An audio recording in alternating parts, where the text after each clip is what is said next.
Banyak surat yang ditujukan pada penguasa agar mereka berislam, hanya satu surat yang diterima, beliau, nabi dari penguasa yang meminta untuk diajari Islam. Bangsa yang berkirim surat saat itu adalah bangsa Nusantara, Indonesia maju terdahulu yang memiliki pasukan ratusan gajah dan tanahnya kaya emas di pulau yang masa terdahulu disebut Suvarnatvipa. Kerajaan pra-Islam situs-situs di Nusantara Indonesia terdahulu bukan Hindu-Buddha, tapi asal bibit cikal bakal ajaran keduanya bermula dari Nusantara. Fahami sekali lagi ini bukan Hindu-Buddha, tapi ajaran leluhur kamilah yang mendasari keduanya. Simak dan perhatikan kajian telah akademik, rincian timeline, nama tokoh, waktu dan tempatnya sebagai berikut.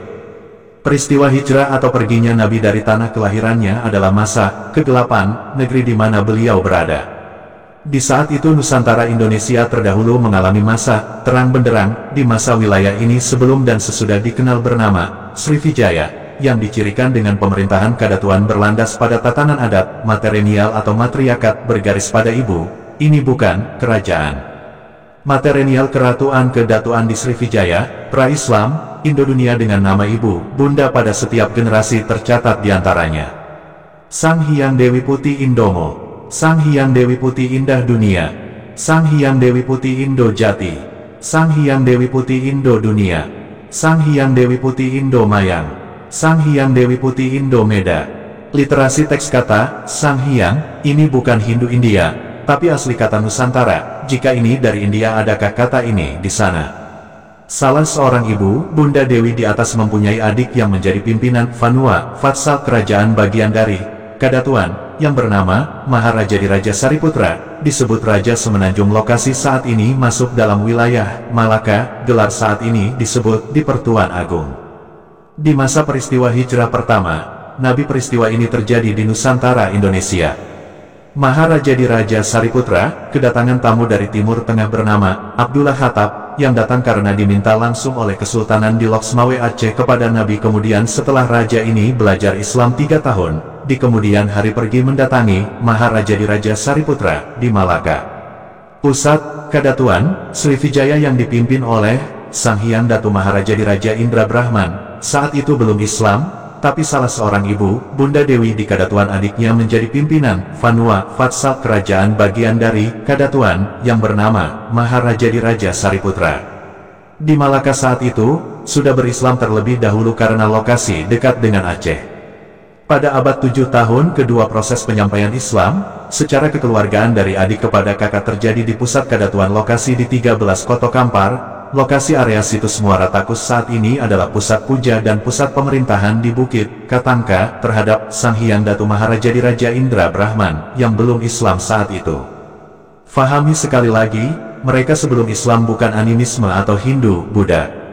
Proses berislamnya ini berjalan sulit. Indra Brahman masuk Islam dengan syarat harus didatangkan ahli ke Sriwijaya. Hal ini disampaikan kepada tamu dari Timur Tengah, Abdullah Khattab, yang sudah lebih dahulu berdakwah sebelumnya masuk via Aceh.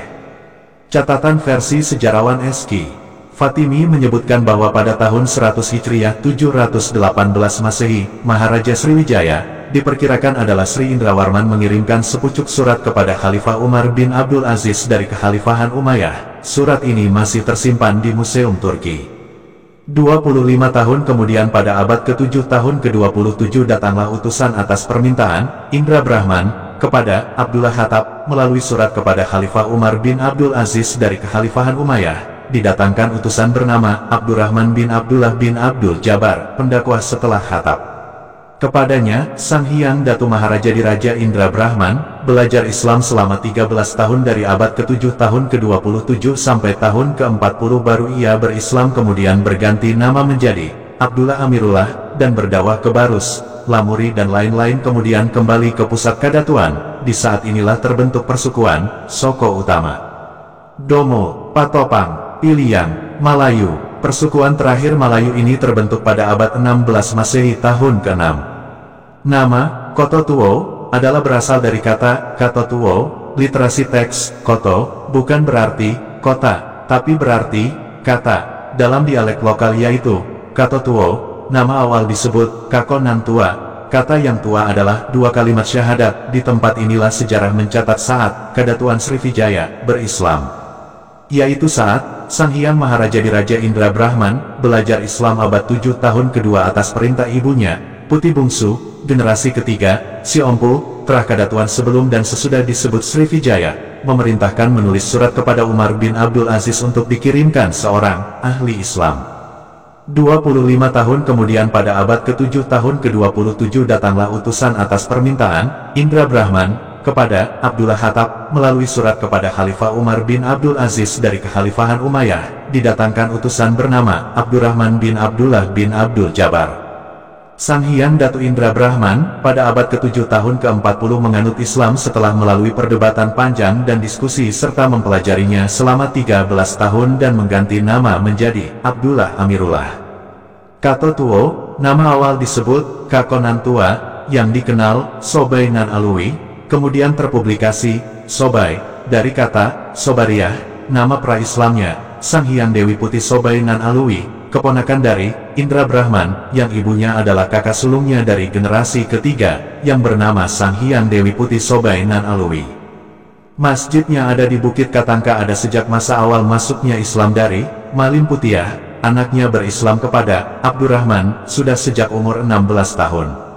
Dilanjutkan kemudian oleh Bujang Malim.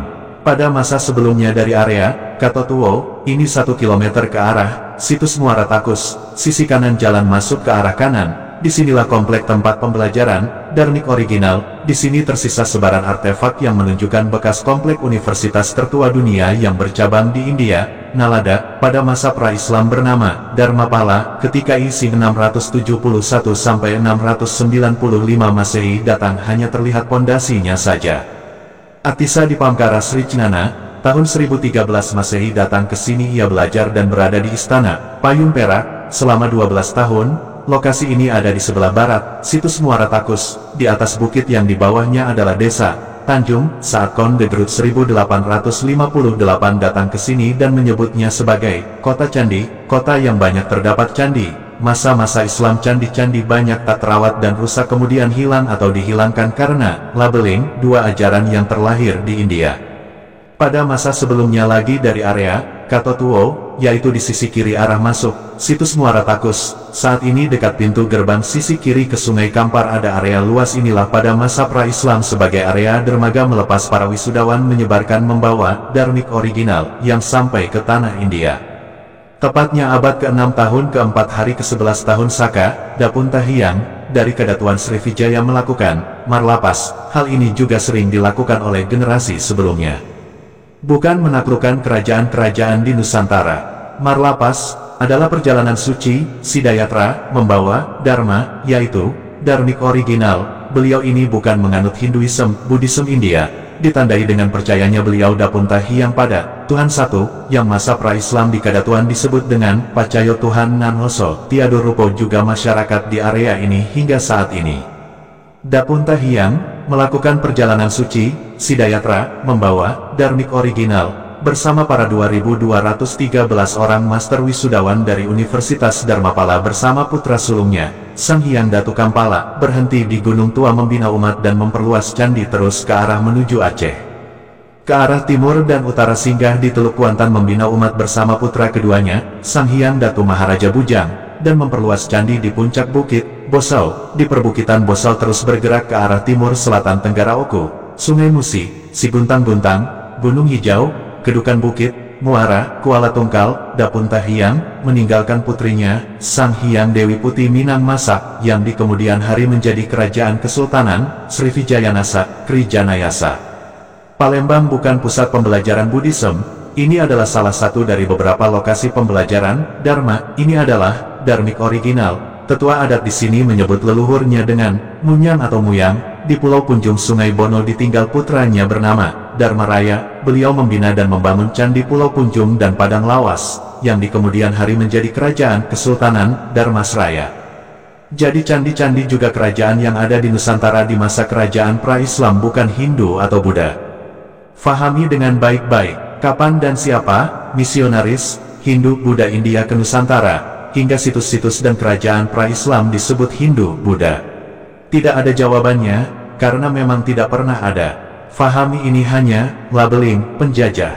Jadi, Dharnik original berawal dan bersumber dari Nusantara. Dari sini ajaran yang mendasari lahir dan tumbuhnya ajaran Hindu, Buddha dan Jaina di India dan hingga kini tersimpan sempurna di Bali, tampil di candi-candi Nusantara.